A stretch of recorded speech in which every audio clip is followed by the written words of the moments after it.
He has an unstable fracture. I need to do a fuse in here and here.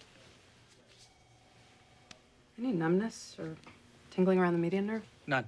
I'm good to go, Torres. Hey guys, welcome back to my channel. It's Dr. Dan here. For those of you guys who are new to my channel, I'm a practicing orthopedic spine surgeon, and here on YouTube, I love teaching medical concepts by reviewing medical dramas. And the crowd favorite now is Grey's Anatomy. Today we're doing Season 9, Episode 1, coming to you right after this.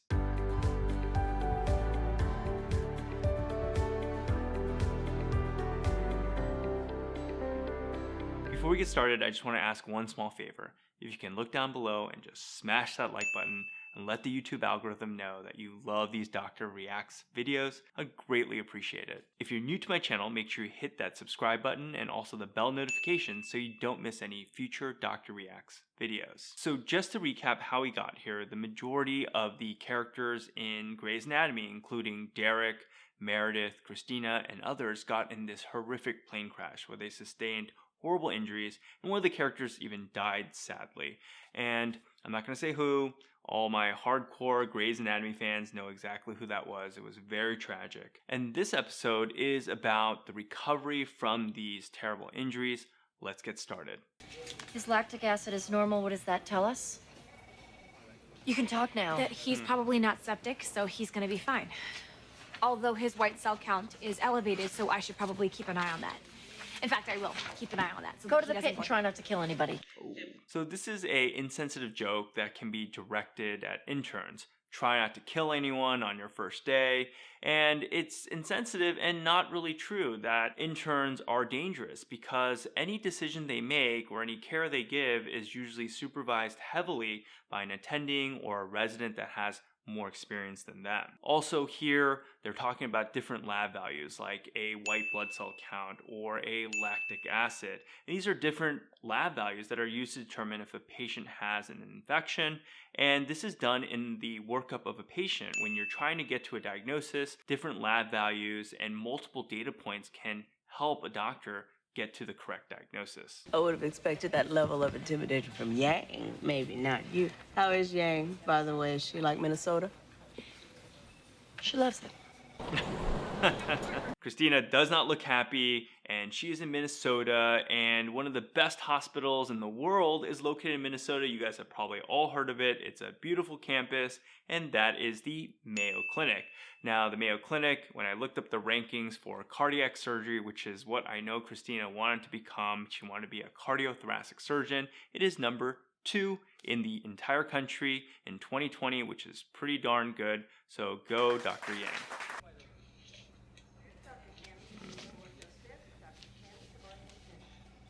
So Dr. Shephard, just to recap, had this horrific hand injury during a plane crash where his hand was trapped and he had to free it using a rock. He sustained this terrible nerve injury, and Dr. Torres actually repaired it in the last episode. Now, you see him using a stress ball and squeezing it multiple times, and what he's trying to do here is he's rehabbing his hand or rehabilitating his hand after his surgery, trying to increase the strength in his hand as well as wake up the nerve. If you look at this video here, these are different exercises that a patient is doing after wrist surgery. And when you do surgery on the extremity, the joint can become very stiff and there can be scar tissue. And so these exercises are helping to break up that scar tissue and increase the range of motion in the wrist after the surgery. How often should her calcium levels be monitored? Every 12 hours. And what's the primary cause of hypocalcemia after parathyroid surgery? So this type of scenario where the students or interns are gathered around an attending and the attending is hitting them with questions is actually a pretty realistic scenario at an academic medical center or any type of training program. And I remember moments on the wards when I was a third-year medical student where you were given a list of patients to read up on the night before rounds, and you would study them, and if you got asked a question like this and you answered it right, like he answered with every 12 hours, you just felt really awesome inside and so smart that you answered the question correctly. Good for him. Are you telling me not one of you knows Hungry bone syndrome, where calcium and phosphorus are rapidly deposited into the bone. You're not. So Dr. Bailey asked the students, what is the primary cause of hypocalcemia after parathyroid surgery? Let's break that down just a little bit. So hypocalcemia is low blood levels of calcium. And the parathyroid are these 4 small glands that are located on the thyroid gland in the neck. And the parathyroid gland, what it does is it monitors the level of calcium in your blood. And if the level of calcium falls too low, the parathyroid hormone PTH gets released from that gland and goes to your bones and helps to release calcium from your bones. And there's other ways that PTH actually increases your calcium levels. Hungry bone syndrome is severe hypocalcemia that occurs after the thyroid or the parathyroid is removed. And if you think about what parathyroid does, it releases that PTH. It's no longer doing that. And so it can't release the calcium from the bone. And that's how hungry bone syndrome occurs. So it actually sequesters all that calcium from the blood. And as a result, there's very low blood levels of calcium. Transverse process fractured L3L4, but see the swelling? Can't tell if it's unstable or not. It's unstable for sure. Book an OR. We need to get in there and relieve the pressure as soon as possible. All right, so Grey's Anatomy, unfortunately, you're trying to run a spine diagnosis by a spine surgeon. And I'm unfortunately going to have to point out some major inaccuracies here. So to do that, I want to show you guys a normal spine x-ray that looks like this, and also compare it to the anatomic picture that looks like this. And what the spine is there's a bunch of bones that are stacked up one on top of each other. You can see these blocks, and each of those blocks are called the vertebral bodies. So in between the bones are these cushions or intervertebral discs. And you can see on the x-ray, it's that dark space in between the blocks. So now let's compare this normal x-ray to the x-ray that Dr. Torres is pointing to. So if you zoom in on that one vertebral body that Dr. Torres is pointing to, you can see the fracture lines, and that is through the vertebral body. Now, she mentioned that there's a fracture in the transverse process. This picture, you can identify where the transverse process is. And you can see it's these little wings of bone on the side of the vertebral bone.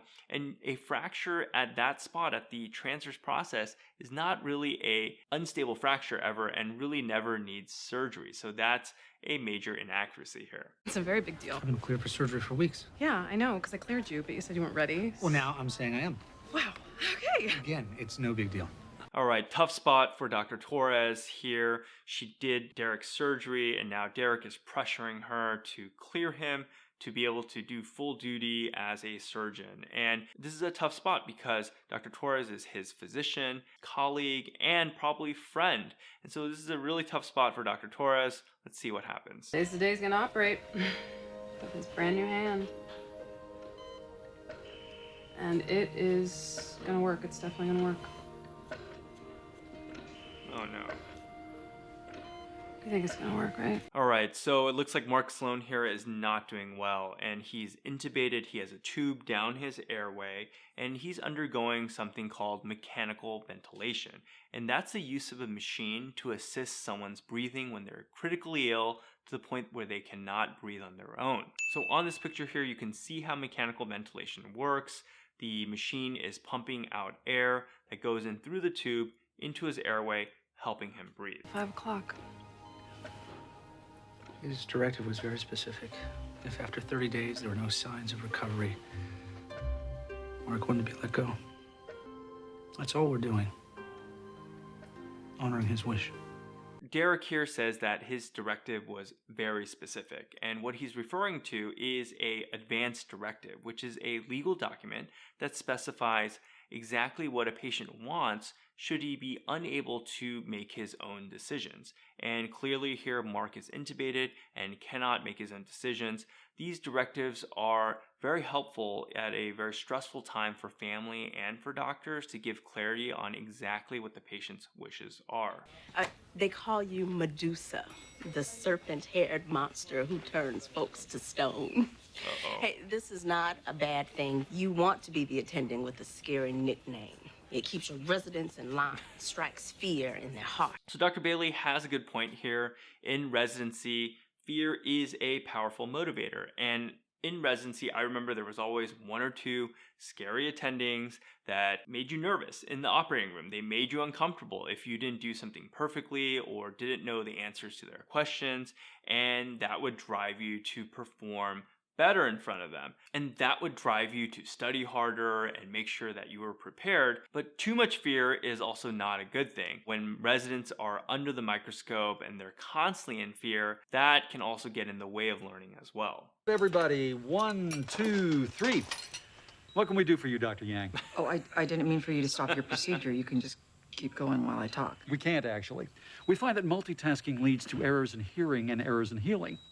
So he does have a point. In surgery, you don't want to be multitasking. Every surgeon is usually razor focused on their patient.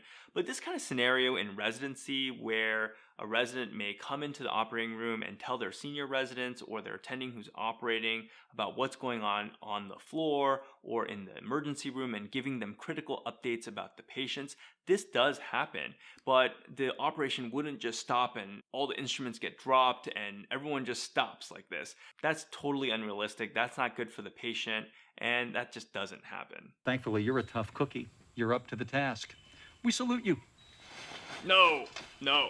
All right, that salute doesn't happen in the operating room. So if I saw anyone do this in my operating room, that would be a total no-no because this is getting way too close to an area that's not sterile. Once you're scrubbed in and you put your gown and gloves on, this narrow area, there's a rectangular area that's your only sterile zone where you want to keep your hands in front of. Your back is actually not sterile. Your face is not actually sterile. That's why you absolutely cannot like itch your nose or anything like that in the middle of surgery. And so them saluting would be a total no-go and would not happen in surgery. I'll probably already know we have a tradition here.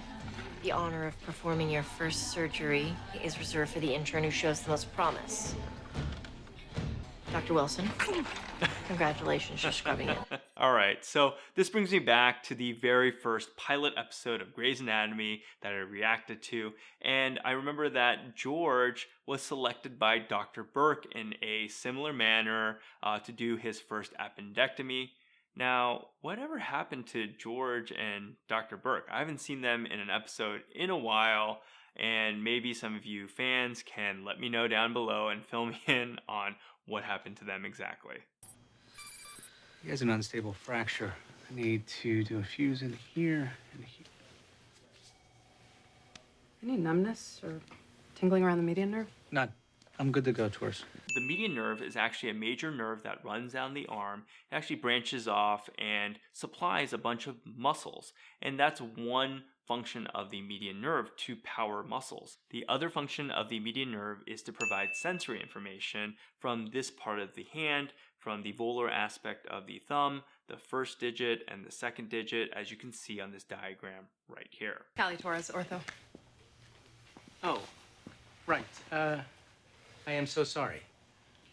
About your wife. I mean, I heard. And, Thank you. Let's not make a big deal.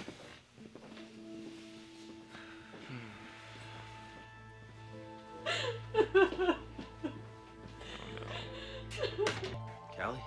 I said get out! Are you okay? Get out! Okay, get out! Get out!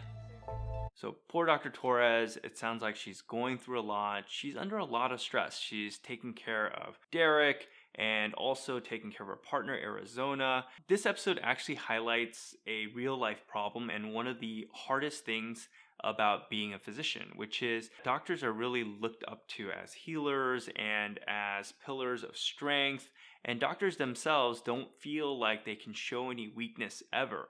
When they experience stress and when things are kind of falling apart, it's hard for them to turn to anyone, and this leads to the stressful situation getting worse, and it's probably better for them to just talk it out. And these types of stressors can actually lead to increased physician burnout and actually mental health issues. Here in America, sadly, we have one physician a day committing suicide. So there's a physician, Dr. Pamela Wiebel, who has described this tragic phenomenon that's actually happening here in the United States, and she's written about it. She's written about all these physician suicides and what causes them, and she's done incredible work, and I really look up to the work that she's doing.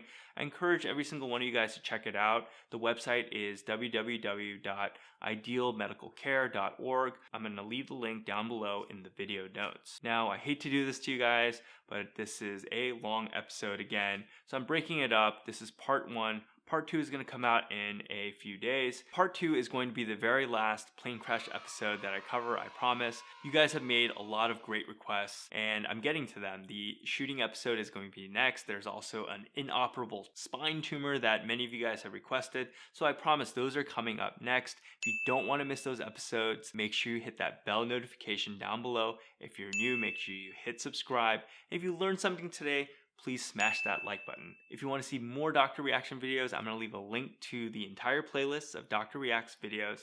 Thank you so much for watching, and I'll see you on the next video.